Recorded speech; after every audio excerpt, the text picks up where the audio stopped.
என்ன மன்னிச்சிருங்க, என்ன விட்டுருங்க, தெரியாம பண்ணிட்டேன், தெரியாம இந்த வீட்டுக்கு வந்துட்டேன், என்ன விட்டுருங்க விட்டுருங்க அப்படின்னு குறி சொல்ல வந்தாங்களே அந்த சாமியாடி அம்மா, அந்த அம்மா கதறல தாங்க இப்போ நம்ம ப்ரெடிக்ஷனாக பார்க்க போகிறோம். உறவுகள் அனைவருக்கும் வணக்கங்க.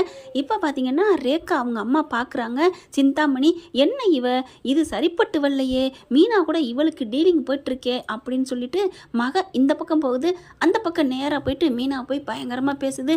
எப்பவும் போல் அந்த தோணி மிடுக்கு இருக்குது பார்த்தீங்களா, ஏய் என்ன பண்ணுற, தெரியலையா, பார்த்தா என்ன தெரியுது, பூ கட்டிக்கிட்டு இருக்கேன், வியாபாரம் பண்ணிட்டு இருக்கேன் அப்படின்னு சொல்ல, அது சரிங்க, எனக்கு ஒரு சின்னதாக டவுட்டு, தோணிலும் இருப்பான் துரும்பிலும் இருப்பான், அதைத்தான் நம்ம புக்கில் படிச்சிருப்போம். ஆனால் மீனா அப்படி தாங்க, அதே தாங்க, வீட்லையும் இருக்கிறாங்க, வெளியில் வந்தால் வெளியில் வண்டியில் போயிட்டு பூ வியாபாரம் கொடுக்குறாங்க. அதே மாதிரி இங்கே பார்த்தீங்கன்னா இந்த இடத்துல இருக்காங்க, அப்புறம் பார்வதி வீட்டுக்கு போனால் பார்வதி வீட்டில் வர்றாங்க. என்னங்க நடக்குது? சரி அதை விடுங்க, இப்போ கதைக்குள்ள வருவோம். இப்போ மீனா கிட்ட சிந்தாமணி பயங்கரமாக பேசுது, என்னடி பண்ணிட்டு இருக்க, ஏன் இப்படி பண்ணிட்டு இருக்க, இங்கே பார், என் தொழிலை கெடுக்கிறக்காண்டி என் மகளை வளைச்சு போட பார்க்குறியா அப்படின்னு சொல்ல, இங்கே பார், அந்த புத்தியெல்லாம் உனக்கு, என்னை தேடி வர்றவங்களுக்கு நான் பார்த்து கொடுப்பேன், அவ்வளோதான். மற்றபடி ஓன் பொழப்ப கெடுக்கிற மாதிரி என் பொழப்ப கெடுக்கிற மாதிரிலாம் ஒன்றை மாதிரிலாம் நான் செய்ய மாட்டேன் அப்படின்னு சொல்ல, ஹே தெரியும்டி, யார் நீ யாருன்னு தெரியாதீங்க பாரு, ரொம்ப மரியாதையெல்லாம் பேசிகிட்டு இருக்க, மரியாதையை போயிரு, உனக்கு என்னடி மரியாதை, என் பிள்ளைய கூட்டியாந்து வச்சு பெத்த தாய் ஏன்ட்ட டெக்கரேஷன் கொடுக்காம ஓன்ட்ட வந்து கொடுக்குறா அப்படி இப்படின்னு கத்துறாங்க. அதான் உன் லட்சணம் தெரிஞ்சுதான் என்கிட்ட வந்து கொடுக்குது, முதல்ல உன் பொண்ணே உன்னை மதிக்கல, அப்புறம் என்ன அப்படிங்கிற அங்கே வேடிக்கை பார்க்குறவங்க ஆஹான்னு சிரிக்கிறாங்க. அப்படி பார்க்குது, சிரிக்க வைக்கிறியாடி, உன்னை நான் சிரிக்க வச்சிருவேண்டிங்கிற மாதிரி மனசில் நினைக்க, என்ன சிரிக்க வைக்கலாம்னு நினைக்கிறியா, அது யாராலையும் முடியவே முடியாது சிந்தாமணி, ஏன்னா கடவுள் என் பக்கம் இருக்காரு, நேர்மை உண்மை சத்தியம் எல்லாம் எங்கள் பக்கம் இருக்கு, அப்படி இருக்கையில் நீ என்ன பண்ண முடியும் என்ன அப்படின்னு சொல்ல, இங்கே பார், நீ இப்படிலாம் தகுடு தட்டம் பண்ணி என் பொழப்ப கெடுத்து என் மகளை உன் பக்கம் இழுத்து, ரொம்ப பேசாத, வாய் இழுத்துக்க போகுது, நீ யாருன்னு எனக்கு தெரியும், நான் யாருன்னு உனக்கும் தெரியும், சும்மா உன் மகளை இழுத்துக்கன்னு பேசிக்கிட்டு இருந்தேன்னு வையன் அப்படின்னு மீனா கத்துற பார்த்து எல்லாரும் கிண்டல் பண்ணி சிரிக்கவும், இப்போ நான் போகிறேன்டி, உன்னை நான் சிரிக்க வைக்கிறேன் அப்படின்ட்டு போகுது. இவளை எப்படியாவது வீட்டை விட்டு விரட்டணுமே அப்படின்னு திட்டத்தை போட்டு ஒரு பூசாரி, அந்த சாமியாடி இருக்காங்க இல்லையா, ப்ரொமோவில் பார்த்த மாதிரி அனுப்பி விடுறாங்க. அவள் போயிட்டு அந்த மாதிரி இந்த மாதிரி ரெண்டாவது மருமக இருக்கக்கூடாது, வீட்டை விட்டு போயிடணும் அப்படி இப்படின்னு சொல்லிட்டு பயங்கரமாக ஆன்னு அப்படியே சொல்ல, அப்படியே விஜயா அப்படியே சாமி அப்படின்னு சொல்லிட்டு ரொம்ப தான் சாமி பூதம்னா ரொம்ப நம்பும் இந்த விஜயா. இப்போ சொன்னகையோட ரொம்ப அப்படியே ஒரு மாதிரியா நடுங்க, பாவங்க பூஜை பண்ணுறதுக்காண்டி அம்புட்டு வேலையும் செஞ்சது மீனா.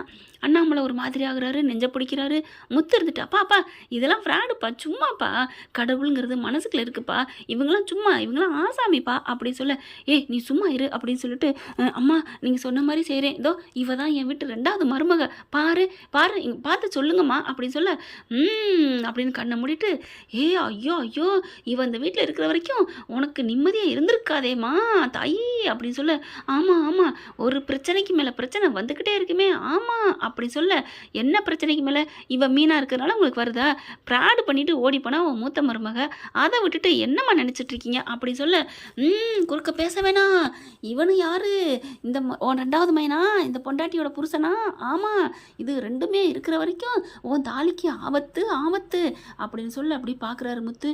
என்ன கரெக்டாக நம்ம ரெண்டு பேரும் கலட்டி விடுறது மாதிரியே பார்க்குறாளே, இந்த பொம்பளை சரியான ஆளாக இருக்கும் போல இருக்கே, இது ஒருவேளை அப்படிங்கல விஜய் என்ன பண்ணுது, அப்படிங்குதா, ஓ எங்கள் அம்மாவோட ஆள் தானா, ஓகே இப்போ புரிஞ்சு போச்சு சாமி, இப்போவாது ஹிண்டு கொடுத்தியே என் அம்மாவை பற்றி, இல்லைன்னா நானும் நம்பிட்டு போயிருப்பேனே அப்படின்னு முத்து நினைக்க, ஆமாம் நான் சொல்கிறத கேளுங்க, யாரும் இதை நம்பாமல் தூக்கி போட்டுறாதீங்க, நான் சொல்கிறேன் கேட்டுக்கங்க, இந்த வீடு நல்லா இருக்கணும்னா இந்த ரெண்டு பேரும் இந்த வீட்டை விட்டு போகணும், எப்போ சாமி போகணும், இப்போவே போகணும் அப்படிங்கல, என்ன இப்போவே பார்க்கணுங்கிற மாதிரி பாட்டெல்லாம் பாடுது.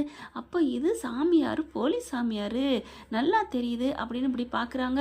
அப்படி சுற்றி பார்க்க இந்த அம்மாவுக்கு திருட்டுதானே நல்லா தெரியுதுங்க, உண்மையான சாமி பார்க்குறவங்க தான் இப்படி பண்ண மாட்டாங்க. முத்து பார்க்குறாரு, அப்படியா சரிங்க சாமி, நீங்கள் சொல்கிற மாதிரி இந்த வீட்டை விட்டு போயிடுறோம், உங்கள் அருளால் நீங்கள் மலை ஏறாமல் எனக்கு ஒரு விபதி கொடுக்குறேன்டா மாவனே, என் பேச்சை கேட்டு நீ போகிறேன்னு சொல்லிட்டேல, நீ நல்லா இருப்படா, வெளியில் போனால் நீயும் நல்லா இருப்ப, உன் பொண்டாட்டி நல்லா இருப்ப, அதே மாதிரி நீ இந்த வீட்டை விட்டு போயிட்டா உங்கள் அப்பாவுக்கும் உயிருக்கு எந்த ஆபத்தும் இல்லை, இந்த வீடு நல்லா இருக்கும் அப்படிங்கல, விபதி போடுங்க. அப்பா என்னது, நம்ம நம்ம சொன்னது மாதிரி டக்குன்னு கிளம்புறான். நல்ல வேளை ஏதாவது பண்ணுவானோ பிரச்சனை பண்ணுவானோன்னு நினச்சேன். என்ன விஜயா பில்டப் கொடுத்ததை பார்த்தா இந்த அம்மா ஓவராக கொடுத்துச்சு. அந்த முத்து பையலும் பொண்டாட்டியும் போக மாட்டாங்க, ரொம்ப பண்ணுவாங்க, அவங்க பயங்கரமான கிரிமினலு அப்படின்னு நினச்சி பாவம் அப்புறானி இப்போ விபூதி கேட்குறேன், குங்குமம் கேட்குறேன். நல்ல மனுஷன்தான். இவ தான் கூறு கட்டவளா புள்ளைய புரிஞ்சுக்காமல் இருக்கிறா போல இருக்கே. சரி நமக்கு என்ன, நமக்கு காசு வந்தால் சரி, யார் கேட்டு போனால் நமக்கு என்ன அப்படின்னு கொடுக்க அதை வாங்கி என்ன பண்ணுறாரு அப்படிங்கிறாரு முத்து.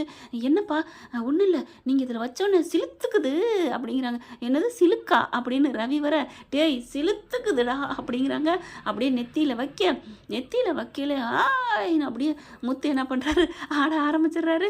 என்னது இது எந்த சாமி அப்படின்னு அந்த போலி சாமியார் கேட்க, அந்த அம்மா கேட்கல, உங்ககிட்ட வந்தவ தான் இந்த பயலை எனக்கு பிடிச்சிக்கிருச்சு, அதனால தான் நான் இந்த பயல்களை உடம்புல வந்துட்டேன் அப்படின்னு அங்கே இருக்க வேப்பலையும் பூவையும் எடுக்கிறாங்க.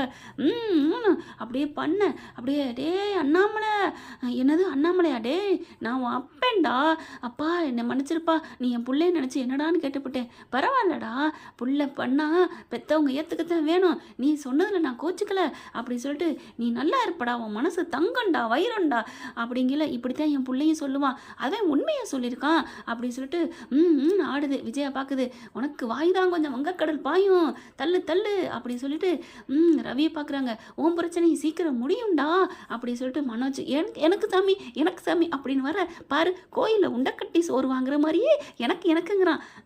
என்னதான் நம்பிக்கை இருக்கு இல்லைனாலும் இந்த மாதிரி அருள் வாக்கு கேட்கன்னா மனுஷங்களுக்கு அல்ப ஆசை இருக்கத்தான் செய்யுது அப்படின்ட்டு நீ பிரச்சனைலாம் நீங்கி நல்லா இருப்ப மீனா வரமாட்டேங்கிறாளே, பொண்டாட்டிக்கு சொல்லலான்னு பார்த்தா அப்புறம் மீனாட்ட போகிறாங்க. அம்மா நீ நல்லா இருப்பம்மா, ஓ எண்ணம் போல் வாழ்க்கை, நீ நினச்சதெல்லாம் நடக்கும். என் எண்ணம் இந்த வீட்டிலே கடைசி வரைக்கும் என் மாமாவுக்கு அத்தைக்கும் சேவை பண்ணிக்கிட்டு இருக்கணும், அதுதான் என்னோட ஆசை. நான் தான் சொன்னேனேடி கிறுக்கி மவளே அப்படிங்கல. சாமி எனக்கு டென்ஷன் ஏற்படுத்துறீங்க, நான் மலை ஏற போகிறேன், அருள் வேணுமா வேணாமா அப்படின்னு முத்து சொல்ல, சொல்லுங்கள் சாமி சொல்லுங்கள் அப்படிங்கிறாங்க. நீ நினச்சதெல்லாம் நடக்குண்டி, உன் புருஷன் உன் புள்ள குட்டி எல்லாரோடையும் நீ நல்லா இருப்ப அப்படி சொல்ல, ரொம்ப நன்றி சாமி அப்படிங்கிறாங்க. மீனா அப்படி கண்ணடிக்கிறாரு. கண்ணடிக்கிறீங்க அப்படிங்கிற, சரிங்க சாமி அப்படின்னு சொல்ல, இவளே நம்மளை காட்டி கொடுத்துருவா போல இருக்கே, கருங்காலி அப்படின்னுட்டு அப்படியே கடைசியாக இங்கே இருக்கிற எல்லாருக்கும் குறி சொல்லிட்டீங்க சாமி, ஆனால் இந்த சாமி அம்மாவுக்கு தான் நீங்கள் சொல்லலை அப்படின்னு மீனா சொல்ல, ஆஹா நம்ம கோடு போட்டால் பொண்டாட்டி ரோடு போட்டாலே, கண்ணு தான் லைட்டாக காமிச்சேன், உடனே நான் என்ன சொல்ல வரேன்னு புரிஞ்சுக்கிட்டு கோர்த்து விட்டுட்டாளே இந்த சாமியாடி அம்மாவை. சூப்பர் மீனா, உனக்கு இதுக்காக ஸ்பெஷலாக 2 கிலோ அல்வா வாங்கிட்டு வந்து நைட்டுக்கு ரூமில் ஊட்டுறேன் அப்படின்னு ஜாடியிலே சொல்ல, கரெக்டாக புரிஞ்சுக்கிட்டு அப்படிங்கிறாங்க. அடி பாவி, நான் இன்னும் கொடுக்கவே இல்லை, வாய்க்கில் போட்டு முழுங்கிட்டாளே அல்வாவை. சரி நம்ம காரியத்துக்கு வரும் அப்படின்ட்டு இப்போ பேலன்ஸ் இருக்கிறது சாமியாடி அம்மாவுக்கு மட்டும்தான். டே சாமியாடி என்ன போய் சொல்கிற, அத்தை டேன்னு சொல்லாதீங்க, அவர் சாமி, ஆமாம்ல மன்னிச்சுக்கோங்க சாமி அப்படிங்கிறாங்க. விஜயா பார்த்துட்டு முத்து மறுபடியும் ஆசையாக சொல்கிறாரு, நல்லா ஒரு அள்ளி விடுறாரு. நீ கோடீஸ்வரனா வருவ, உன் மயன் கோடீஸ்வரனா வருவான், நீ நல்லா வருவ அப்படிங்கல. நன்றி சாமி அப்படின்னு விஜயா சொல்ல, இந்த அம்மாவுக்கு நான் அருள் சொல்லணும் அப்படிங்கல. அந்த அம்மா விஜயா பார்த்து, வேணாம்மா நான் போகிறேம்மா, அவன் நல்ல வாக்கு சொல்கிறேங்கிற சாமி கேட்டுக்கங்க அப்படிங்கல. ஐயையோ என்ன பண்ண போகிறேன்னு தெரியலையே அப்படின்ட்டு இந்த அம்மா சொன்ன மாதிரி இவன் கொஞ்சம் ஏடாவிடம் பிடிச்ச மாதிரி தான் இருக்கானா, இல்லை உண்மையிலே சாமி வந்துருச்சா புரியலையே. சாமி எனக்கு ஒரு குறியும் சொல்ல வேணாம் சாமி, நான் கிளம்புறேன் அப்படின்னு கிளம்ப கையை பிடிக்கிறாரு முத்து. ஒரு முறுக்கு ஐயையோ விடுங்க சாமி விடுறான்னு சொல்ல போகிறாங்க. அப்புறம் சாமியை குறை சொல்லக்கூடாதுன்னு விடுங்க சாமின்னு அந்த பொம்பளை அழுக. உனக்கு நான் குறி சொல்ல வந்திருக்கேன், நீ ஊருக்கே சொன்னாலும் உனக்குன்னு நான் குறி சொல்லணும்ல, சாமி தானே உனக்கு சொல்லணும், ஏன் மூலமாக நீ ஊருக்கே சொல்கிற அப்படிங்கிற. அண்ணாமலை சொல்லுங்க சாமி, அந்த அம்மாவுக்கு என்ன, அந்த அம்மா சொன்ன மாதிரி என் பிள்ளையும் மருமகளையும் வீட்டை விட்டு விரட்டினம்மா, இதுவும் அருள் வாக்கா சாமி, சொல்லுங்க சாமி அப்படின்னு சொல்லல. டாய் அப்படின்னு கத்துறாரு. அண்ணாமலை பார்த்து, என்ன சாமி போ தள்ளிப்போ, எனக்கு தெரியும் இங்கே நடக்கிறது எல்லாம், நீ சொல்லித்தான் எனக்கு தெரியணுமா அப்படின்ட்டு அந்த அம்மாவை பார்க்குறாங்க. சொல்லு உண்மையை சொல்லு, என்ன சாமி சொல்லணும், உன் வாக்கு பலிக்குமா என்னான்னு நான் கொஞ்ச நேரத்தில் சொல்கிறேன். உன்னோட ஜாதக பிரகாரம் நீ யாருக்கிட்டே ஒரு அழகான கட்டுடல் வாலிபன்ட்ட அடி வாங்க போகிற, நல்லா மொத்து வாங்க போகிறேன்னு உன் ஜாதகத்தில் இருக்குமா? ஐயோ அப்படிலாம் இல்லை அப்படிங்கல. அப்படியே முழிக்கிறாரு. சாமி தெரியல, நீ இப்போ அருள்வாக்கு கொடுத்தியே இந்த மருமகளும் மயனும் வீட்டை விட்டு போகணும்ன்ட்டு, அது உண்மையா சாமி, உண்மையா தாயி அப்படின்னு கேட்க, அது வந்து ஆமாம் சாமி தான் சொன்னுச்சு அப்படின்னு சொல்ல, சாமி சொன்னுச்சா அப்படின்னு மண்டையில் நங்கு நங்கு நங்கு நங்குன்னு கொட்டுறாரு முத்து. ஐயோ அம்மா அப்படின்னு உட்காந்துருது. நான் தான் சொன்னனே நீ அடி வாங்க போறேன்னு. இப்போ அடுத்து என்ன ஆக போகிறது தெரியுமா? பெரம்பு எடுத்து உன் உடம்பெல்லாம் அப்படியே பிட்டுக்கு அடி வாங்கினாரே சிவன், அந்த மாதிரி காயம் வரப்போகுது தாயி அப்படின்னு நினச்சி பார்க்குறாங்க. பெரம்பால் அடிக்கிறதா? ஐயோ இவன் சாமி வரல, உள்ளுக்குள்ள ஆசாமி தான் இருக்கான், நம்மளை ஒன்றும் வச்சு செய்யாமல் விட மாட்டான் போல இருக்கே, முதுகில் அடி வாங்குறங்காட்டிலையும் தப்புச்செடி அப்படின்ட்டு, சாமி தங்களின் நோக்கம் என்னவோ சொல்லுங்கள், நான் சொல்லி விடுகிறேன் அப்படின்னு சொல்ல, அப்படி வா வலிக்கு அப்படின்ட்டு, சாமி ஆத்தா நீ எனக்காக பக்தியாக இருக்கிற, அது வரைக்கும் சந்தோஷம், ஆனால் உண்மையை சொல்லு, இந்த மருமகளும் மயனும் வீட்டை விட்டு போகணுமா? இல்லை சாமி இல்லை அப்படின்னு சொல்ல, விஜயா என்ன சாமி நீங்கள் தானே இப்போ தானே சொன்னீங்க, என்னம்மா அப்படின்னு கேட்கல. ஐயோ அதெல்லாம் இல்லைம்மா, இந்த புள்ளதாம்மா உன் வீட்டு மகாலட்சுமி, உன் குலங்காக்க வந்த தெய்வம், இந்த பையன் உனக்காகவே வாழ்ந்துட்டு இருக்கியா, இந்த மாதிரி ஒரு மயனையும் மருமகளையும் பெறுறதுக்கு நீங்களாம் கொடுத்து வச்சிருக்கணும். அப்பா ஒரு 4 கொட்டுலே நச்சுன்னு அள்ளி விட்டுட்டாளேன்னு முத்து நினைக்க, அப்படியே சொல்கிறாங்க. நான் சொல்லிட்டேன் சாமி போதுமா, நீ மாற்றி பேசுகிறேன்னு இந்த தாய் நினைக்குமே அப்படின்னு விஜயா பார்த்து முத்து சொல்ல, அப்படியா அதுக்கு நான் என்ன பண்ணணும்? உண்மையை சொல்லணும், உண்மையை தான் சொல்லிட்டேனே, நீ இந்த வீட்டுக்குள்ள வந்த நோக்கத்தோடு சொல்லணும் அப்படின்னு சொல்ல, முத்துவை பார்க்குறாங்க. இல்லை சாமி அது வந்து சாட்டையடி எங்கே பெரம்பு எங்கே அப்படின்னு சொல்ல, ஐயோ உண்மையை சொல்லிடுறேன்னு முத்து காலில் விழுகிறாங்க. சாட்டை எடுத்து அட்டிக்க போகையில் கரெக்டாக என்னை மன்னிச்சிருங்க, யார் சொல்லி இந்த வீட்டுக்குள்ள வந்த சொல்லு அப்படின்னு சொல்ல, சாமி அது சிந்தாமணிங்கிறவங்க தான் இந்த மாதிரி அந்த வீட்டில் இருக்கிறவங்க போகணும்னு சொல்லுன்னு சொன்னாங்க. அப்படியே விஜயா வாயை பிடிக்குது, என்னது அப்படின்ட்டு, ஏன்டி இப்படி சொன்னேன் அப்படிங்கல, நான் சொல்லிடுறேன் என்னை அடிச்சிடாதீங்க அப்படின்னு சொல்லிட்டு, அவங்க 2 பேரும் இந்த வீட்டுக்கு இடைஞ்சலாக இருக்காங்க, அந்த வீட்டை கூடிய சீக்கிரம் நான் எழுதி வாங்கணும், அதனால நீ இப்படி போய் சொல்லுன்னு சொன்னாங்க, அதனால தான் நான் வந்து சொன்னேன்.